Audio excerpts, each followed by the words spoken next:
sejahtera, anda bersama saya, Hana Sarah. Dan saya Laika. Dalam Sahas The Cups TV, TVPSS, sempena sambutan Hari Kanak-Kanak SKTKP sesi 2025. Hana, tahu tak tema apa pada tahun ini? Apa? Tema pada tahun ini ialah kostum dan masket parti. Untuk pengetahuan semua, sambutan Hari Kanak-Kanak ini disambut pada setiap tahun bagi menghargai dan meraihkan murid-murid yang menjadi aset penting negara pada masa hadapan. Pada hari ini, semua murid SKTKP dapat bergembira serta dapat menyaksikan persembahan yang menarik dan mantap.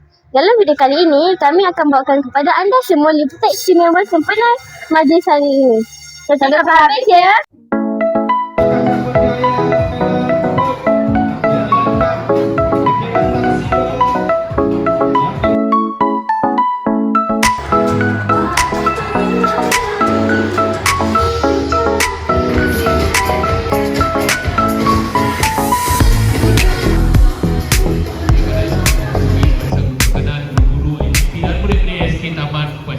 Boleh ceritakan tentang pakaian anda pada hari ini?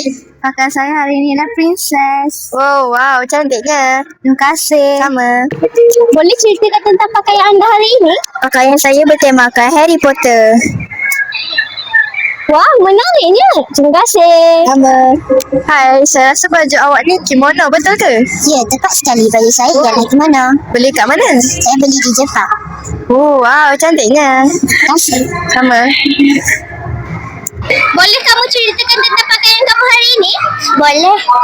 Saya pakai baju itu mak saya yang buat. Wah, cantiknya rajin you mak awak buat. Okey, terima kasih. Sama. Hai semua, hari ini kami bersama Cikgu Syikin. Apakah perasaan cikgu pada hari ini? Cikgu rasa gembira, seronok sangat sebab dapat sama-sama dengan anak murid cikgu merayakan hari kanak-kanak. Okey, terima kasih. Sekian dahulu laporan daripada kami. Jutaan terima kasih kepada semua pihak yang terlibat dalam menjayakan majlis ini. Sehingga kita bertemu lagi dalam video-video yang akan datang. Jangan lupa like, subscribe dan tinggalkan komen ya. Bye-bye.